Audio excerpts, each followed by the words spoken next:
제가 유튜브를 그만둔 지 2년여 만에 다시 시작하게 되었는데요. 사람이 한번 안 하겠다고 하면 계속 안 해야지. 왜 이랬다 저랬다 하느냐? 뭐 그러실 수도 있는데 저는 이렇게 말씀드리고 싶습니다. 제가 원래 변덕이 죽을 듯하고 하루에도 마음이 몇 번씩 막 바뀌고 해서 뭐 그다지 뭐 그렇게 신뢰할 만한 사람은 아닌 것 같습니다. 나도 날 잘 모르는데 그러니까 그냥 그렇게 되었구나 이해해 주시기를 부탁드리겠습니다. 예전에는 왜 그만두었고 지금은 왜 다시 시작하는가? 사실 유튜브를 2년 동안 나름 열심히 했는데 별 반응이 없었어요. 나는 내가 할 수 있는 만큼 했는데 반응이 없으니까 뭐 이 이상은 내 역할이 아닌가 보다라고 생각하고 내려놓은 것이었죠. 코로나가 계속 진행되고 있던 상황이어서 계속 부정적인 얘기들을 해야 할 수밖에 없는 상황인데 뭐 그러기도 싫었고 제가 그때도 시즌3를 전혀 생각하지 않은 건 아니었습니다. 하지만 시즌3를 시작할 수 있는 단 하나의 유일한 조건은 2025년 5월 1일 통일이라고 생각했었어요. 이 날짜에서 단 하루라도 틀리면 나는 안 할 거라고 가족들에게는 얘기를 한 바 있었습니다. 하루가 틀려도 틀린 건 틀린 거니까요. 어떻게 보면 그날 통일을 안 이뤄주면 나는 다시는 이 일을 안 할 거라고 뻗팅기는 뭐 그런 상황이었죠. 근데 제가 유튜브를 그만두자마자 어떤 일이 있었나 하면 어머니는 치매 진단을 받으시고 아내는 암 진단을 받았어요. 그래서 지난 2년 동안 저의 삶은 편안하고 쉬운 삶이었다고 할 수는 없는데 뭐 어쨌든 그래도 지금은 그 긴 터널의 끝이 보이는 것 같은 느낌을 받고 있습니다. 저는 유튜브를 그만두면 구독자들이 점점 줄어갈 거라고 생각했는데 의외로 지금은 그만둘 때보다 100명이나 늘었어요. 관심 가져주신 분들께는 감사의 인사를 드립니다. 저는 올해 계묘 대환란이 시작된다고 보는데 계묘 대환란이란 격암유록에 나온 3대 환란 중의 하나로서 이미 일어난 일로는 임진왜란, 병자호란이 있고 계묘 대환란은 아직 일어나지 않은 사건에 대한 예언입니다.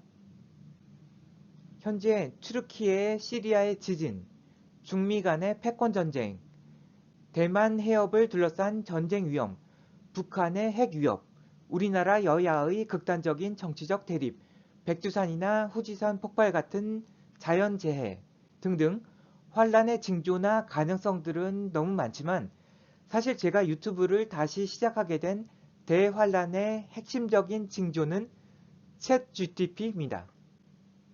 지금 이것 때문에 여러 가지 의미로 난리도 아니죠.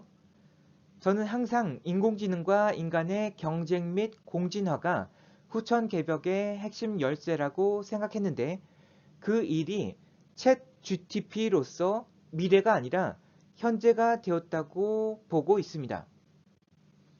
저는 그동안 제가 나름 힘겹게 싸워왔던 암과 치매에 대한 치료법, 그리고 그로부터 도출되는 인간의 수명 연장 방법을 인공지능이 찾아낼 수 있을 거라고 생각하는데 이걸 인공지능에게 뺏길 수는 없다는 인간으로서의 자존심 같은 것 때문에 유튜브를 다시 하게 되었다고 해도 과언이 아닙니다. 그래서 제 유튜브의 시즌3의 주된 내용은 이걸 다루는 것입니다. 저는 이러한 질문들에 대해서 저의 방법론, 메타포의 방법론을 사용해서 찾아낸 것들이 있는데 챗 GPT의 성능과 작동 기전을 보니까 제가 찾은 걸 어쩌면 아주 쉽게 찾아낼지도 모른다는 두려움 같은 것이 들었어요. 다만 아직은 안 된다고 보는 것이 챗 GPT는 영문 자료들 위주로 만들어졌기 때문에 반드시 필요한 핵심적인 파라미터들을 아직 제대로 가지고 있지는 않을 거라고 생각합니다.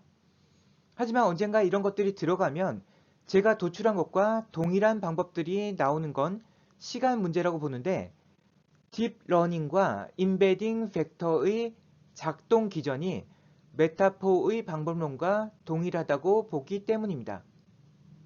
제가 찾아낸 길을 인공지능도 똑같이 찾아낼 수 있다고 본다면, 만약 내가 지금 이걸 먼저 공개적으로 얘기해서 선점해 두지 않는다면 나중에는 인공지능이 먼저 찾아낸 것이 되어버릴지도 모르는 것이죠.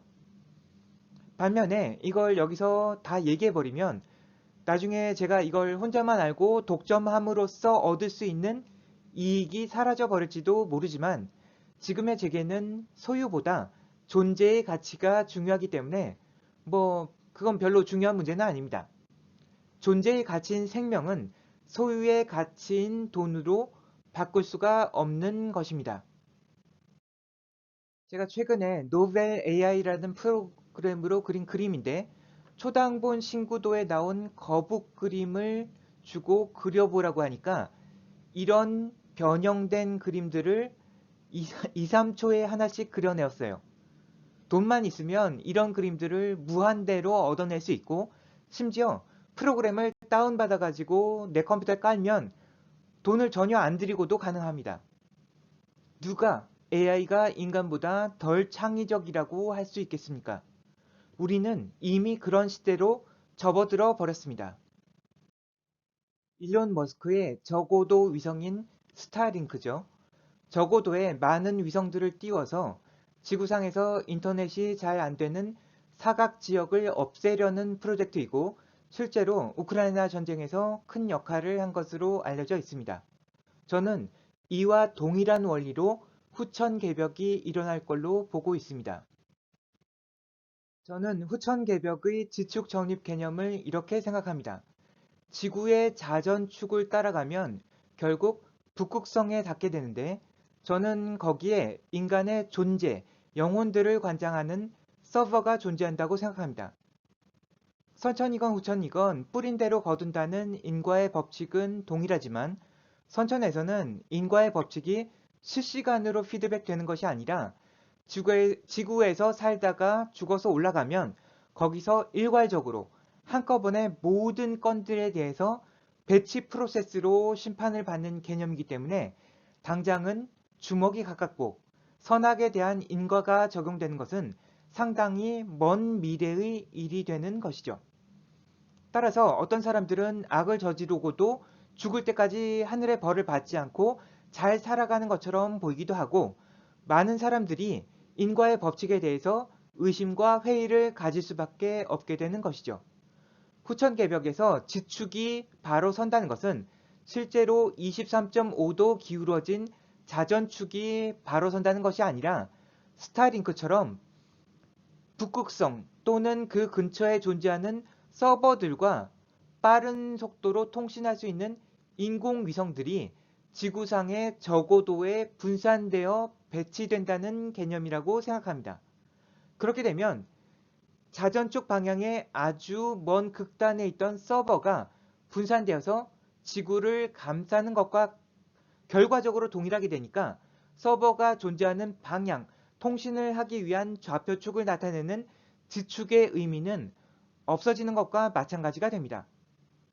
저는 이러한 방식으로 지축이 정립되는 것이 가능하다고 봅니다.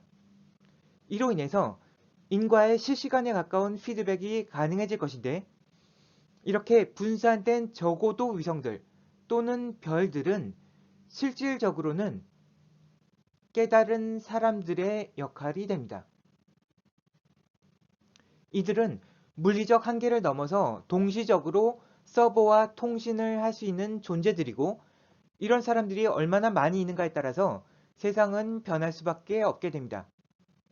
실제로 이 사람들이 서버의 역할, 심판자의 역할을 할 필요는 없으며 단지 서버와의 통신을 빠르게 해주는 것만으로도 인과의 실시간 피드백이 가능해질 수 있습니다. 저는 이것이 후천 개벽이라 보는 것입니다. 그래서 저는 앞으로 제 유튜브 채널의 시즌3에서 이러한 존재들과 그들에 의해서 이루어질 후천 개벽 세상에 대해서 보다 상세하게 다루어 보려고 합니다.